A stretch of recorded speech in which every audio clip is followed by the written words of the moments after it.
Hello, welcome to Sideways. Did you ever feel misunderstood and wonder why someone couldn't or wouldn't seem to take the time and trouble to stand for a moment in your shoes? For some reason, that reminded me of my sister when we were kids trying to walk down the stairs in her ballet shoes, quite possibly on point, tripping and dropping a bag of ready salted crisps all over the place. My mum was furious. Anyway, I'm getting away from the point. We also find time to talk about Oktoberfest, foreign accent syndrome, and old-fashioned sweet shops. Yes, please. Get down, Nelly. Can we expect to be understood?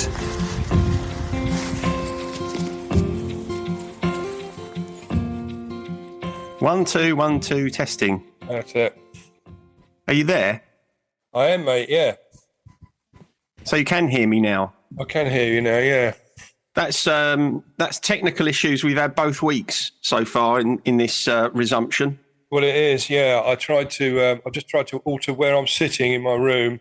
Yeah, you look now as if you're on the Jonathan Ross show. I feel like I'm on the sofa. Oh, hang on. What's happened? Oh, my microphone stand's gone crazy. This used to happen when we were gigging together. It did used to happen a lot then, didn't it? Have you still got that polystyrene head that you used to use? No, I haven't. Are you holding the mic now? Then, like a sort of sports reporter. Well, I was gonna, but I've managed to wedge it in. I'll have to make sure I sort that out properly for next time. But I think I'm in position now. I think I'm all right.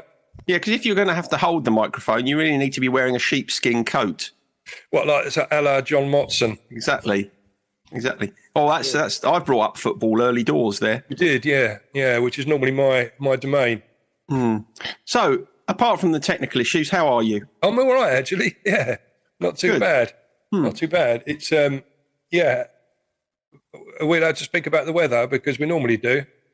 Yeah. That's okay. Yeah, in fact, I'm feeling quite smug about the weather because I thought I was going to get heavily rained on this morning, and I managed to get out and back with the dogs before it started. So yeah, good work, mate. Have you been to the farmers market?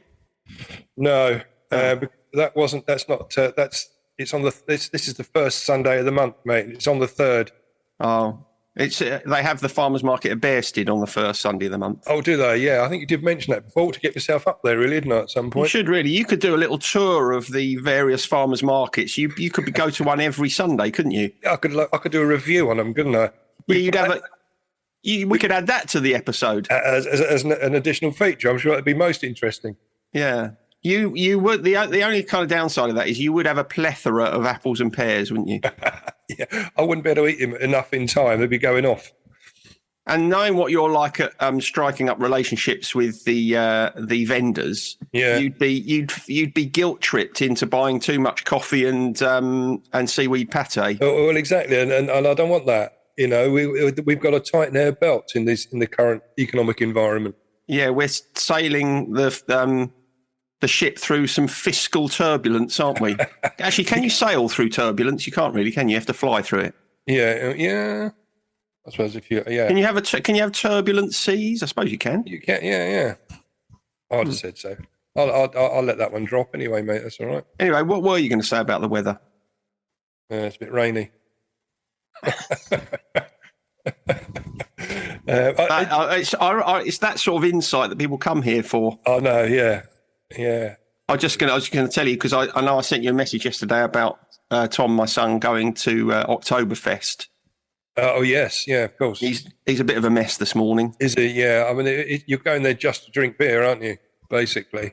It's like I was thinking about it. You know, back in the day when in our drinking days, we probably would have enjoyed an event like that, wouldn't we? I would have loved it. Yeah, I'd have been properly indulged. I'd have been feeling a bit messy today. So I've had to have cracked on with a few more just to sort of ease me through the day. Well, I thought about you because I don't know, you probably wouldn't know the structure of the event up there, but there are 2 sittings, so you can buy a ticket for the day or you can buy a ticket for the evening. Oh, okay. I imagined you would have been pushing for a season ticket, wouldn't you? I'd have been the first one in the queue, mate, and the last one kicked out the door. Yeah. Anyway, Anyway, yes, I'll tell you what I wanted to talk about today. It was sort of sparked by a link you sent me, but it's whether, and it does come up in groups quite a lot, and it's whether us addicts can expect other people to understand their condition. You know, this is the Peter Hitchens video. It is, and I'll come on to that in a minute. But it's a topic we often discuss in groups, because often people have partners that don't understand, or parents that don't understand, or whatever, significant others that have trouble coming to terms with having an addict in the family. I know they always call it a family disease because it affects everyone, but the person at the centre of it, we always discuss about how it's other people don't understand what we're going through. And it's a discussion that never really gets resolved. So I was hoping just to throw a little bit of light on that today, perhaps. So I don't know. I mean, do you think that perhaps, obviously it's difficult from your point of view, but me as an addict, am I expecting too much for other people to understand how I'm feeling or what I'm going through? No, I don't think so. I mean, I think it's part of living in a kind of mature and progressive society, isn't it? Being able to see things from other people's perspectives. I suppose it depends what your expectation is. Maybe you personally, and also individually, the people that talk about it in group. Because I suppose at one end of the spectrum, your expectation can be that someone will understand it and empathise to the exact degree that you'd like them to, and treat you in exactly the way that you'd like to be treated.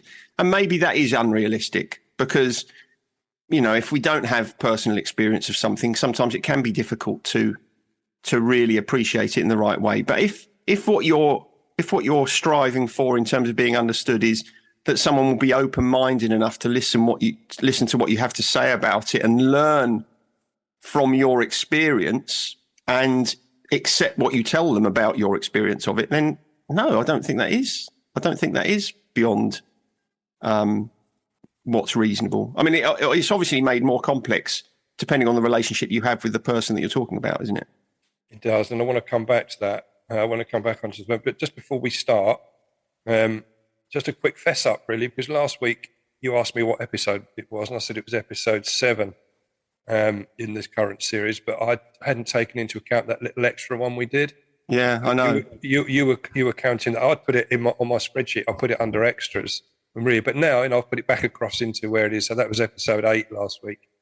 Yeah, you see, I think you'll agree, I've been quite good at keeping the numbering convention up recently, haven't I? No, you constantly ask me if we've covered stuff as well. Well, I'm asking you if we've covered stuff, but I think you used to get quite angry with me when I would erroneously number the episodes.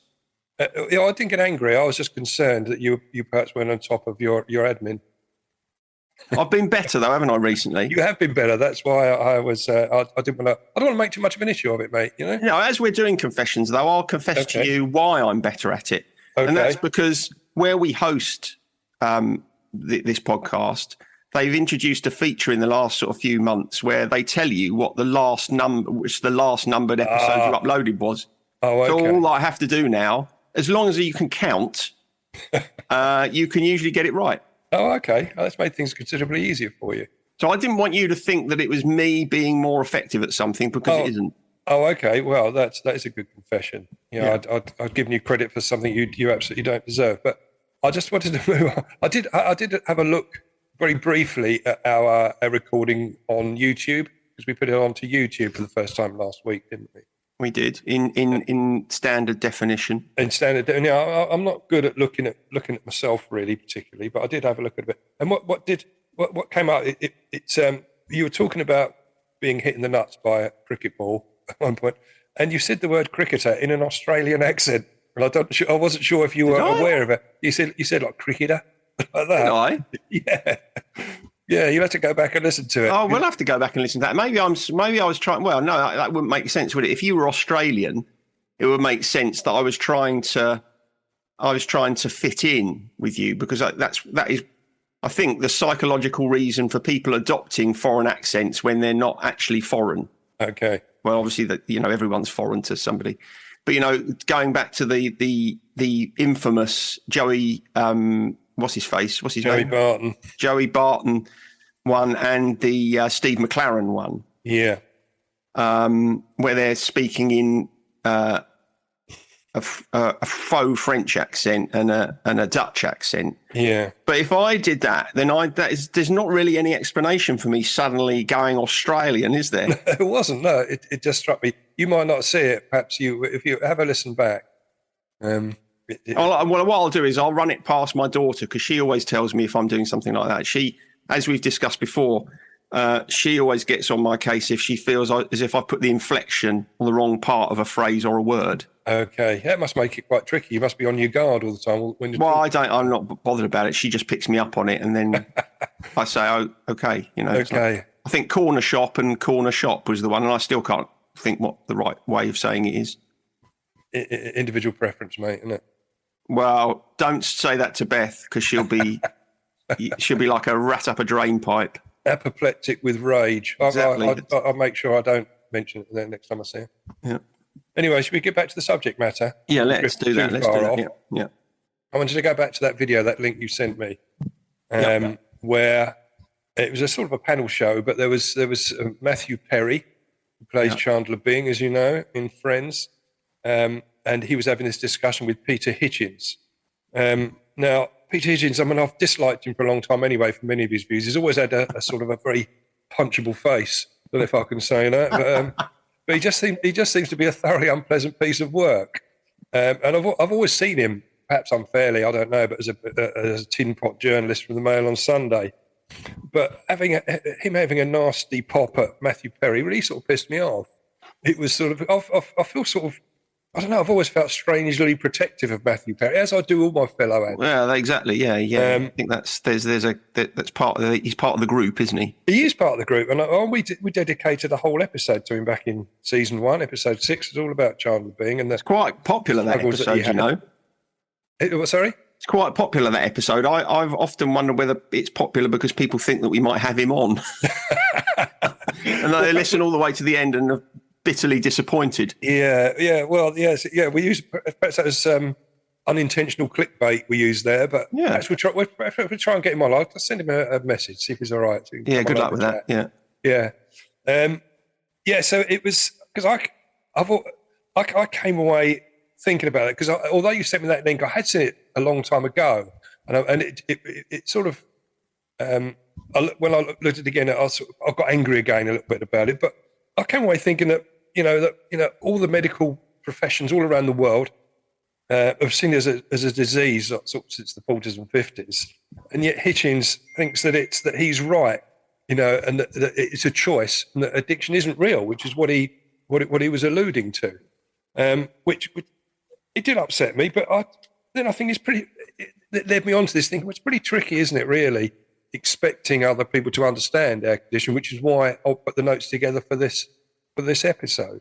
Yeah, it is, yes. But don't you think there's a difference, though, between kind of acknowledging your own ignorance over a subject and being open to learning about it? Yeah. And speaking from a position of ignorance, I mean, as far as I'm aware, he certainly didn't reveal it in that interview, which I think was probably Newsnight. He didn't say that he had any personal knowledge. That he hadn't known anyone that was an addict, or he'd not done any. He didn't seem to have done any research into it. He seemed to be speaking from a position of, well, this is what I think, and I don't care about any of the evidence. And that is what I think we all can expect more than that from our fellow humans, can't we? I'd like to think so. I don't think so, but I was thinking perhaps he's just being provocative on purpose, because that's his job as a journalist, perhaps to promote dialogue. But it seemed like he's pretty set in his ways and the way he thought about it. He's calling for much tougher jail sentences for people caught in possession, because that'll teach them. Even though the war on drugs has gained no traction for 50 years using exactly that method. He thinks it's the right thing to do. Just make the jail terms perhaps a bit longer, a bit tougher, and they won't go and won't get involved. That's what I mean. It's like, it's confirmation bias, isn't it? It's like, this is the opinion that I have, and so I'm going to keep peddling it regardless of any contrary evidence. As you say, all the research and the data shows that criminalising drug offences or, alcoholism or whatever doesn't have any effects whatsoever. No, it doesn't. And we did a whole episode on the Portuguese method, which has been running for 20 odd years now and has made significant impact onto that. But, again, I was thinking that, people who haven't suffered from it, haven't suffered from the condition of addiction, if they get fed a narrative by someone like Hitchens, it backs them up, doesn't it? And but then we do behave irrationally as addicts. Can we expect them to understand it? Sometimes we don't even understand it ourselves. So is it our job? Or is it at this point? Is it down to education about the condition? Is that where things are falling down? Well, or would someone like Hitchens not acknowledge it anyway, regardless? He's made his mind up, and that's it. Yeah, I think someone like Hitchens probably is impossible to turn because, and some people sometimes are like that. They hold the position they hold, and they're not really interested in considering alternatives. But I think this comes back to what we were saying at the start about what your expectation is of understanding. So, for example, if you're an active alcoholic and you're in a relationship with someone, if your expectation is that understanding from your partner really means tolerance and acceptance, that might be too tough. Because, I've never lived with an active alcoholic, but I can imagine it's hell. So I think it's one thing for someone close to an active addict to be kind of intellectually acknowledging the problem and that it's not the choice of the person who is addicted. Yeah. But for them to say, because of that, I'm kind of very tolerant of it and I'm very patient with it, I think that's probably a bit too much. Because I think, and I don't know what conversations take place in group, but I imagine that you probably have some people who are frustrated with the intolerance of their partners. I think, and what often comes up is that because there are groups for people who are partners or significant others of addicts. Al-Anon, for example. I know we've spoken about Al-Anon in the past. I went along to one of their meetings, so I've got a bit of knowledge about them. And they do a very good job. But we get the situation where people say, a partner, for example, will say, well, that's your problem, not mine. I'm not going to the support group. And that has come up a lot in the past. So they're not prepared to put themselves out to try and understand it, because it's you get your problem sorted out and everything will be fine. But again, are we expecting too much of our partners to hope they would look into it?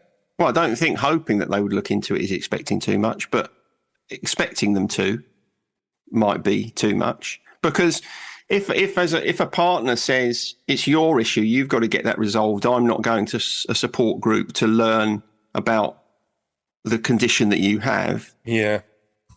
I don't know. What do I think about that? I'm not sure you can be too critical of that because actually fundamentally what they're saying is the truth. Yeah. Now, it might be that you as a couple decide, well, actually I am an active addict. My partner doesn't seem to want to understand my condition or learn about it or do anything that might support me. Maybe this isn't the right relationship for us to be in. Okay. I think that's reasonable. I think that's the reason I asked the question about, I wonder if people in group get kind of frustrated when their partners won't learn more about it. Is because I think, there has to be an acceptance that both those people in that relationship, whether it be partners or mother and son or father and daughter, whatever, they're both individuals. And you can't, because you've got a difficulty with drugs or alcohol, if you expect that the people around you are going to do everything they possibly can to kind of understand it, that might be a bit too much. Yeah. I think we're all individuals and we'll deal with the situations the way that we see fit. And I think there probably is there's a line to be drawn there, isn't there, between you taking responsibility for where you are and almost wanting to take responsibility for the things that other people do that might help you. One would hope that in a relationship, the person that you're thinking about loves you enough to want to find out about this condition, right? It is. I mean, having been to Al-Anon, I wasn't aware of what they offered. And I'm in the middle of the recovery community. And so there was a lack probably of understanding on my behalf, and probably a lot of other people, as to what they offer. I mean, what they offer there is almost like a group therapy for those people. And it's and they do offer a 12-step program as well, very similar to the one that the fellowships follow, like Alcoholics Anonymous. So I think they can get alongside it. I know the people that I've spoken to that have gone find it really encouraging, and they find it interesting, but they find they get a lot from themselves, and they grow themselves as a person. So I think perhaps it is a lack of really us promoting that message, perhaps. And we do try and bang on it and say, look, try and get your partners to go to Al-Anon, but no one knows what it's really about, and that's the tough one. Well, I think there's also, I think that kind of opens up another area of debate, which is that if you encourage a partner or a relative or a close friend or whatever to learn more, not only learn more about the condition, but also because, part of what Al-Anon's doing is they're giving support to people who are struggling with a relative or loved one who's an addict, right? I think there also has to be an acceptance that in that growth that they do in Al-Anon or in therapy or whatever it might be, they might decide for themselves they don't want to be around you anymore. Yeah, quite. So I think if, again, coming back to this kind of expectation, if part of the expectation is my loved one will learn about this condition and therefore we will get closer and our relationship will be better and things will be easier, that's quite an assumption. Yeah. So I think it's one thing to hope that someone will learn more about the condition, but you don't know where that's going to go. No, you don't. I mean, if someone goes along to Al-Anon and grows as a person, and someone goes into recovery and grows as a person, there could be two different people in that relationship, which then find they're not compatible anyway. Precisely. But when I was Googling this about, how do we deal with this, I come across it was a recovery clinic in San Diego, but it was called the Genesis Recovery Clinic, which you sent me a message regarding the sale of Genesis, the music groups, their back catalogue for an enormous amount of money. And I think I was quite disparaging about them. Well, let's say you were so disparaging, I wouldn't even be able to read the message that you sent me. They're not one of my favourite musical groups, just put it that way. No, that came through clearly. Well, they're a better recovery clinic than they are a musical group. So what they were saying in there is it is about trying to put across to the other significant other, to the other person, about the condition, give them a few bullet points as to how it works, and what they were saying that explain that it's medically defined as a chronic disease, and it's due to a combination or a complex combination of biological, environmental, and social causes. Quite a tough one to put across, but it is that thing about it being trying to get someone else to see it as a disease, and they liken it to, which we often do in groups, is liken it to diabetes. The treatment of that particular condition requires a daily routine, if you like, and it needs to be maintained, and you need to learn to have healthier behaviours.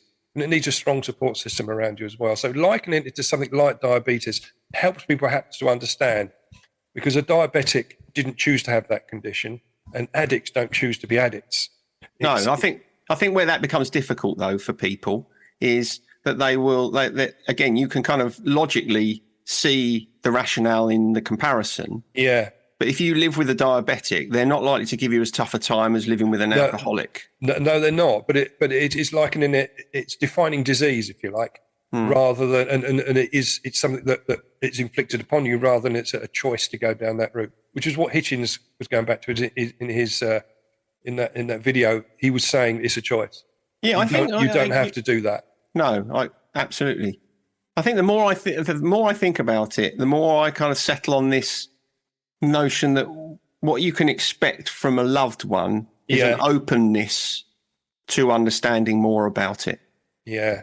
You don't know where that's going to take someone. You don't know where that openness will take them. You don't know in which direction it will take them. You don't know how deep that understanding will sink.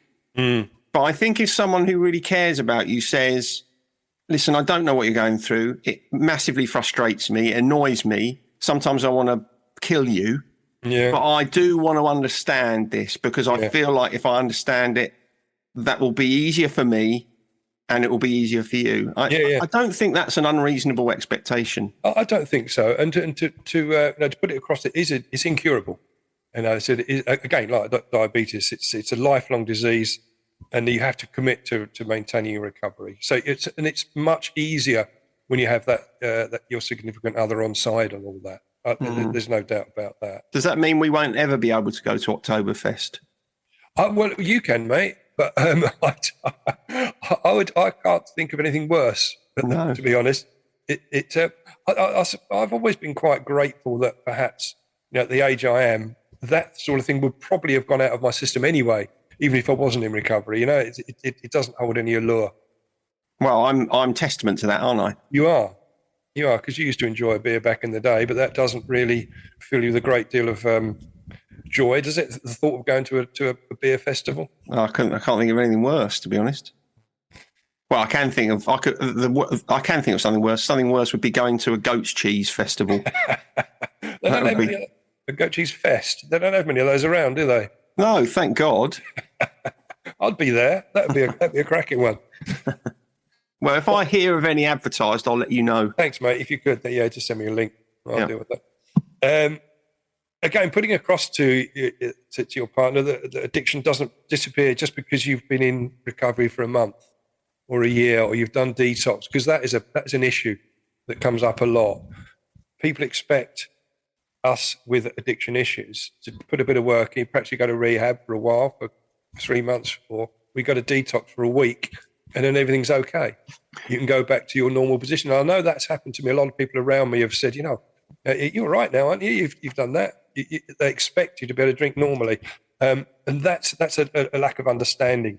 So, but can we expect other people to understand that, or should we just deal with it and think, well, they're not going to understand it? That's it. I think that probably is something you can expect someone close to you to understand, because if you are open enough to be understanding the kind of fundamentals of what it is to be an addict in recovery, then that's like recovery 101, isn't it? It is really. So if you on the one hand say, yes, I'm willing to learn some more about this condition because I want to understand it and you better, and then you start saying, well, hang on, you've been in recovery for 3 months, surely you can have a little drink now. You haven't really done any learning, have you? No, that's right. But it comes up quite a lot where they say, well, just have one, you'll be all right. Well, just one will be all right now. Yeah. I wonder though, and you will be in a much better place to know this than I would. I wonder though if some of that confusion over how long does abstinence last when you're in recovery is because actually a lot of newly recovering addicts take a while to believe that, don't they? They do, yeah. Oh, yeah. So I wonder if, I don't know, this is pure conjecture. I wonder if sometimes when people go into recovery and there is perhaps relief on the part of their partner, as a couple, they might sometimes, think wistfully about the day when they'll both be able to have a drink together again. Yeah. And it's only in the kind of fullness of, as your recovery begins to strengthen, there's probably an acceptance and a recognition, no, that day's never going to come. Yeah, it is. And I think going back to that point, sometimes we don't understand the disease ourselves, and we certainly don't in the early stages. Most people start off on their journey thinking they can learn to be able to drink socially or to drink how they used to do in their teens. And then coming to terms with the fact that this is a lifelong condition, which you can't go back and do that. It's only abstinence that will provide the answer. And I wonder whether that's one of the areas where, we often talk understandably about how it's difficult for someone who hasn't had addiction problems to understand an addict. But I wonder if this is one of the areas where actually it's difficult for you as a recovering addict to understand what it's like not to have had an addiction problem, because I can tell you, and it's not something there's a kind of thought that goes through my head sometimes. I sort of think, it'd be nice to go for a beer with Martin, Yeah, yeah. And not because I think it will actually happen, but actually there's almost like this sounds a bit strong, but there's a sense of bereavement, a sense of loss. Yeah, yeah. A sense of, that thing that used to be so kind of core to our relationship, we'll never have. And so the way that you would process that and think about that would be very different from me, because, never having had addiction problems, there's probably still a part of me that thinks, oh, that'd be really nice. I'd really like to be able to do that. Whereas you, I'm sure, would think that is, I'd never want to do that again because I know where that would lead me.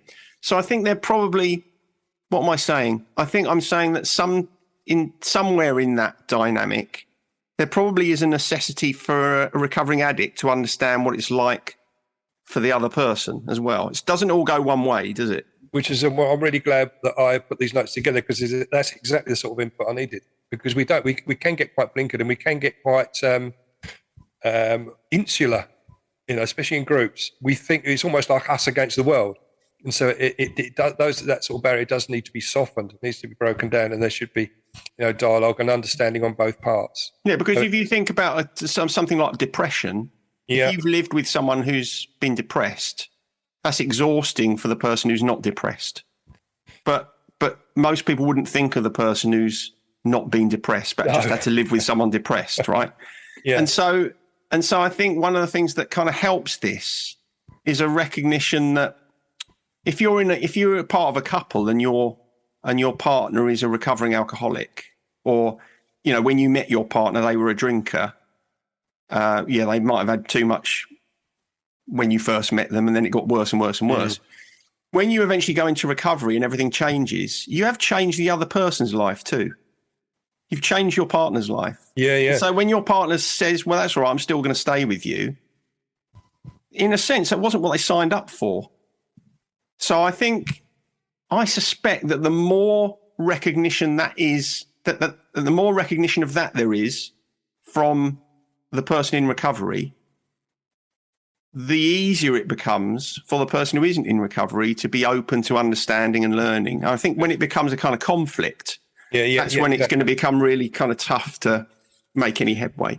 Yeah, I think you're right. Once you lock horns on that, it's quite a long way back, isn't it? Yeah, I mean, you've ruined my life by going into recovery. Well, I remember the old phrase that, two blokes, they don't really know each other unless they've got drunk together, or if they've had a fight. All right, so perhaps I'll just pop round and give you a few digs. We'll have a little ruck on the pavement, and that's all right. That'll sort that out. Yeah, well, no, I think I'll probably just live with the way things are, to be honest. It's less painful for both of us, probably, isn't it? I reckon so, yeah. But I think that it's interesting the way you've sort of moved this around a little bit, because I think I've got a little quote to sort of sum up, which probably does justice to both their points of view. But I'll read it out and you tell me what you think. Addiction is a disease. This does not in any way excuse responsibility. Just as with every other disease, diagnosis requires adherence to a treatment plan. Designating addiction as a disease is not a free pass. In fact, it establishes expectation. Recovery, though difficult, is attainable. So I think that perhaps gives a little bit from both sides there, doesn't it? It does. Yeah, I think it does, because I think probably if you, as you said before, if in recovery you see yourself as the person with the problem, come on, understand me, I'm the one with the problem. Yeah. I think you're going to get less understanding from people around you. Yeah. When you recognise, I've got this thing that I'm going to have to live with for the rest of my life, but I recognise it is affecting you as people I love too, then I think there's much more chance of positive progress. Good. Well, I think that quote, when I saw it, I thought I'm going to use that at the end because that sort of rounds it up. So that's where I wanted to leave the discussion, mate. Unless there's anything else you particularly wanted to add at this juncture? No. Cool. Shall we go on to our gratitude lists? Why don't we do that? Have you got anything jotted down? Because I have. I printed my notes out and I did them on Friday, and I'd left that one blank, gratitude list, because I couldn't think of anything at that time. Which you couldn't think of anything you were grateful for? I couldn't be bothered to think of it. That's it. Get out. It was getting a bit late on Friday night, but often I do leave it blank and fill it in by hand. And so I did. Something came up yesterday, so I'm glad I left it blank. In a sense, I suppose you could have been grateful for the fact that you could allow yourself to leave your gratitude list blank. Well, yeah. That's self-compassion, isn't it? It is, and you've let me off nicely there. But I have in fact filled something in. But go on then. Tell us what it is. Well, I'm grateful for old-fashioned sweet shops. I don't even know of any, but I'm totally on board with you there. Yeah, but I don't know where they are. Well, there's one in Rochester, and there are a few around. The reason it came up is just that I was out at lunch yesterday with my cousin and her partner, and they gave me some what's it called? Toffee crumble. That's what it was. Toffee crumble. And they were explaining they bought it in an old-fashioned sweet shop where you get it in the big jars that come off the shelves, and it was absolutely delicious. And I thought, what, it's a while since I've been into that one in Rochester. So when the next day I'm going to go in there and have some of those sweets that remind me of my childhood. Right, what would you have? So if you could have, so I've taken you in there. You can have 3/4 bags, not 3/4 bags. Three. I think three. I always think three is the best with stuff like this. What would you choose? You can have two. You can only have one if you want. Well, no, I'd certainly go for rhubarb and crumble because not rhubarb and crumble, rhubarb and custard. Yeah, not rhubarb and crumble. They should do that. Rhubarb and crumble. No, if you eat a rhubarb and custard and just whilst you're sucking it, eat a digestive. Ah, no, you're there, aren't you? Rhubarb crumble. It's done with custard. That's the job done. It's done. Aniseed twists. Oh yeah, nice. Oh, okay, yeah, right. That's probably about it, really. Okay, I'm going to have. I've always been more of a chocolate person, so you don't really get those in those old-fashioned sweet shops. No, don't go eating chocolate buttons in bed again. No, exactly. So I'm having some sherbet lemons. Oh yeah, nice. American hard gums. Yeah, not a big fan. And some cough candy. All right, okay, yeah, not bad choice. Lovely. I'll go straight to the dentist afterwards. Yeah, well, you would have to go there straight up. Yeah, exactly. Yeah, you could feel your teeth dissolving as you're finishing the last bag, can't you? Yeah. Or wine gums I might have. My dad was a big fan of American hard gums. Yeah. It just reminded me that I'm grateful that those sort of sweets are still available because you don't get them in the supermarkets. Quite right. Oh, very good. Well, I'll tell you what I'm grateful for. I'm grateful for my Sideways notebook. Are you? Yeah. Yeah. I found that I'm really enjoying writing stuff in it, and the part of the reason that I'm really enjoying it is because it has a singular purpose. Right. And I've realised that because, as you know, as we discussed before, I love notebooks. Yeah. Can't have too many notebooks. But the problem I generally have with notebooks is I start in one vein in a notebook, and then I find that I've moved somewhere else because that's just the way I think.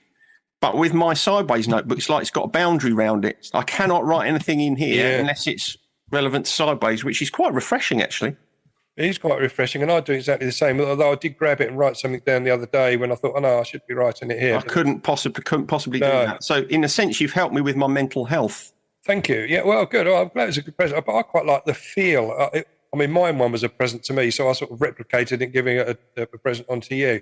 But I like the feel of it, don't you? The sort of the leatherette feel to it, the leather feel on the outside. Very it's nice. like a sort of moleskin. It is. It's tactile as well as being useful. It is, and because I decided to write in it in pen, which is something I would never do in a notebook, that's also sort of shifted a paradigm for me. Good. So, great. You've grown as a person, haven't you? I've grown as a person, yeah. I feel as if I'm more equipped to deal with the vagaries of the world now. Good. Well, I'm going to come on to Days of the Year now. I haven't actually got it up in front of me on my phone at the moment, but I know that I jotted down a couple from daysoftheyear.com. Today was National Name Your Car Day. Have you ever done that? Have you ever had a name for your car? I certainly haven't. Why would you do that? I don't know. Another one that's on there, I don't know if you've got them up in front of you, but Change a Light Day. And what it means on there, when I looked at it, it's Change a Light Bulb Day, because to change a light, got to rewire it. Hang on, wait a minute. Change a light bulb day? Yeah. What? You change a light bulb even if the light bulb hasn't gone? It's in trying to encourage you to use the lower wattage ones for ecological purposes, basically. Well, I literally, what is that today? Change a light bulb? Yeah, day? it is, yeah. Well, I changed one on Friday. Oh, you're ahead of the curve then, mate. Yeah, you should have stayed. You should have left it in there till today.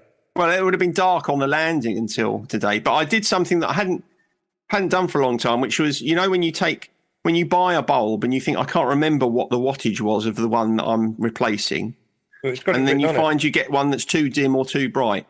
Yeah. So I've got one now for the landing that's too bright. It's like flipping Hammersmith Odeon every time I'm going up to the You bedroom. You expect to see Marillion playing at the end of your corridor, don't you? That would be disconcerting, wouldn't it? Fish appearing in the doorway. Although he's no longer with Marillion, he was in the days we used to go and watch him, wasn't he? Yeah. Another International Day of Non-Violence. So I can't come around and give you a slap today to get to know you.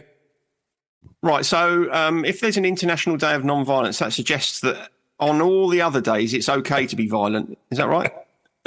I didn't look into that because there is each one of these days you can go and look at what's behind them, and I didn't bother with that one. And that's National Fried Scallops Day or Scallops. What do you say, scallops or scallops? That's a good one, actually. That's scone and scone, isn't it? I think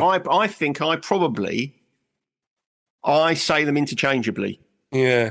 I don't often have cause to say scallops, but I do say scone, scone sometimes. Yeah. I always used to, when we was at home, we always used to call them scallops. We used to call them scallops because it sounds a bit like scallop, which was bollocks backwards. And so, we always used to like that phrase. But there is, this week is also, because there's not only days of the year, there's weeks also. And one of them, which you'd probably like, is Walk Your Dog Week. Now, again, going back, does that mean that people don't walk their dogs? And when you look at that, the history behind that, yes, indeed, people will often not walk their dogs. How can you not walk your dog? I don't know. You've no right having a dog if you're not absolutely walking your right. dog. But this is trying to encourage people to get into the system of walking your dog every day. I mean, I even don't understand people who, and I kind of get it, I suppose, but the people who don't go out because it's raining with their dog. I didn't go out yesterday morning. It was raining. What? Yeah. That's an outrage. Yeah, I'm probably alienating 50% of our listeners here, but no, but I can see the anger in your face, and I like that. No, it makes me cross. And just the last one, I want to finish on where it's October is Mental Health Month, so we got and that falls into the categories we like to talk about anyway, doesn't it? Well, I'm doing 2 talks this month for different organisations. I'm doing one on how to stay connected when working remotely, something that wouldn't worry you because you don't work remotely. Exactly. And then another one on anxiety. So, yeah, I'm quite busy because it's Mental Health Month. Yeah, good. That's me, mate. That's my notes done. Well, that's enough, isn't it, really? We've been wintering on. Well, in fact, I did leave some out. There's some other bits I was going to put in there. I'm glad you left them out because, quite frankly, I was getting bored with hearing you going on about it. I was bored. I'm getting bored looking at you, to be honest. I'm going to come around and give you a slap. Even though it's non-violence day, I'm going to circumvent that. Well, I won't be in because I'll be taking my dog out because it's Walk Your Dog Week. Good answer. I like it. Right. All right, then. Cheers, mate. Laters. Bye. Bye. Sideways was created by Graham Landy and Martin Pankhurst. If you want to read more about our work or sort through the extensive archive of past episodes, just visit grahamlandy-wellbeing.co.uk/sideways-podcast. You can follow us on Twitter or Facebook or Instagram at Sideways Podcast, and you can email us if you have a question or if there's something you'd like us to cover. But most of all, we want to tell you how grateful we are that you come and listen, and we ask that if you've enjoyed what you've heard, that you spread the word. And we'll see you next week.